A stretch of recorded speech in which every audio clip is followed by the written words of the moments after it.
In today's video, we'll see how to create the VLAN, configure the interfaces as an access port and the trunk port in EVE-NG. If you haven't seen my previous videos, I recommend you to watch it related to VLANs. So in this, we'll be concentrating on access port.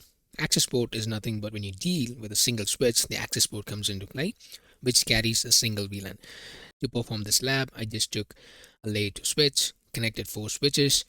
I have assigned the first two PCs in the VLAN 10 with an IP network of 192.168.1.0/24, and the other two PCs in VLAN 20 with an IP addressing of 192.168.2.0/24 network. To save some time, I have already assigned the IP addresses to the specific PCs. Now we will go ahead and configure the access port. To do that, we will go into the switch, enable mode, verifying whether the VLAN is present or not. So show VLAN. There's no VLAN explicitly created other than the reserved VLANs. So in order to create the VLAN, go into the config mode, VLAN ID, which is 10, naming it as HR, VLAN 20, naming it as IT. Once done, exit out of the config from the VLAN.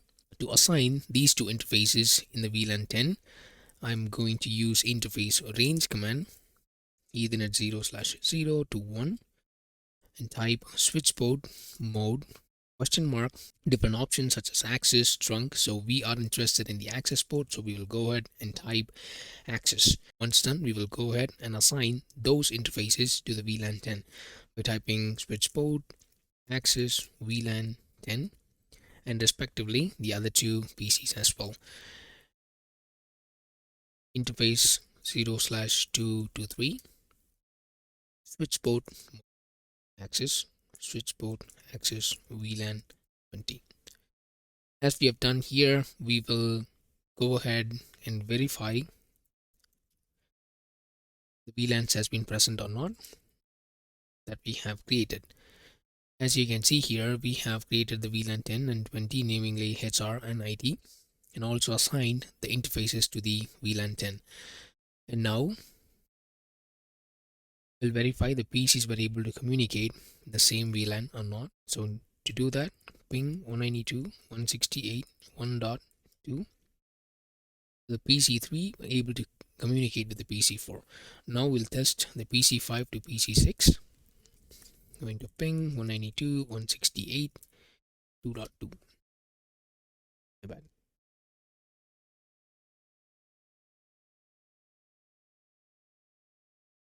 I've successfully verified the PCs communicating within the VLANs. That's it for the access port. So we have successfully configured the access port. Now we will go ahead and configure the trunk port. So for the trunk port, we need two switches, right? So trunk port is nothing but ACT port for which multiple switches are required in order to configure the trunk port. So it carries multiple VLANs. I have written it a little bit wrong here. Let me just correct it. Multiple VLANs. So in the EVE-NG, it's completely different because we have to add the interfaces before turning on the devices, because once you have turned on, you cannot add any other interfaces. So for that reason, I have already added the interfaces, assigned the IP addresses and everything to save some time. And now we will log into the PCs and the switches. After logging into all the PCs and the switches, we will go ahead and configure the access port, since these PCs will be configured as an access port, and between the switches we will be configuring as trunk port. Log into the switch, enable mode, show VLAN. No VLANs explicitly present. We will create a VLAN using VLAN 10, name HR, VLAN 20, name 80. Exit out of the VLAN config, use interface range command, Ethernet 0/0 to 1. You can see right here. We will assign them to switch port mode access, switch port access VLAN 10 by assigning the interfaces to the VLAN 10, and the other two respective interfaces from 2 to 3. switch port mode access, switch port access VLAN 20.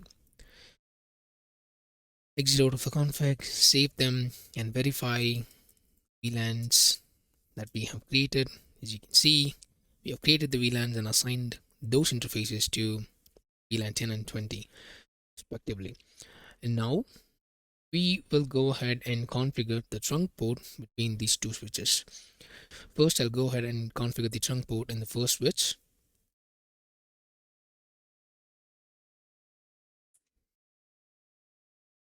We'll verify whether the trunk port is present or not by show interface trunk. The blank means there's no trunk port configured. To configure, into config mode, interface Ethernet /0, switch port question mark. Have an option saying trunk. Since we're using two different switches, we will configure the trunk port. Say trunk. If it is a layer 3 switch, sometimes it doesn't work. We should type switch port trunk encapsulation .1q and then switch port trunk. Once done, we will verify by show interface trunk. As you see, we have configured the trunk manually. That's why the mode says on. The encapsulation mode is 802.1q. And now we will go ahead and verify whether the trunk port is present on the other switch or not. And then we'll configure the trunk port if it is not present. As I explained in the previous videos, the end mains negotiation. So basically the modes are, there are three different modes in the Cisco switches: auto mode, on mode, and desirable. Since it's in auto mode, negotiating to form the trunk. We will look into the details of encapsulation, native VLANs, allowed VLANs in the upcoming videos. So for now, we will configure the trunk port manually, not in the auto mode. In order to do that, conf t space Ethernet 1/0 switch port trunk.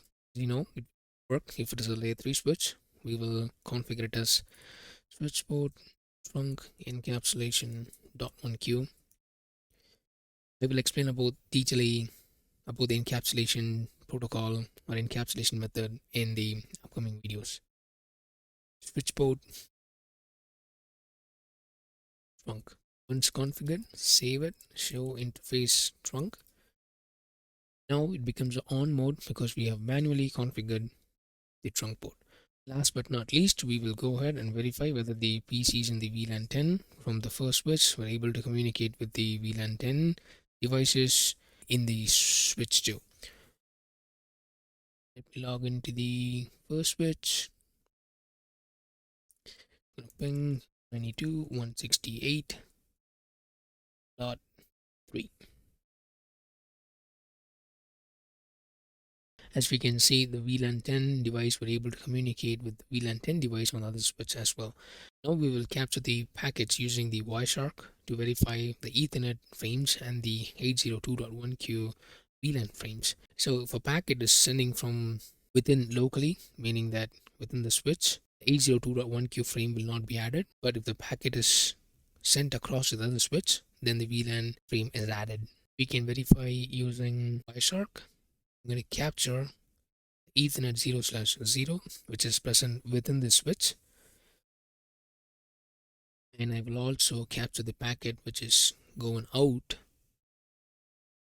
from Ethernet 1/0 interface.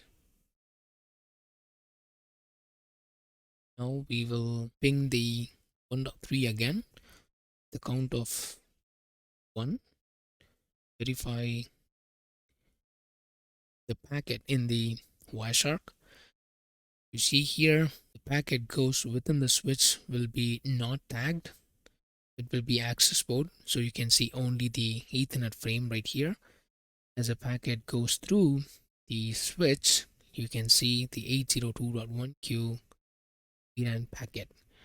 So this is what I wanted to show you in this video. So we have successfully configured the access port and the trunk port. Thank you so much for watching, and please stay tuned for the next videos as well. Bye from Rogan.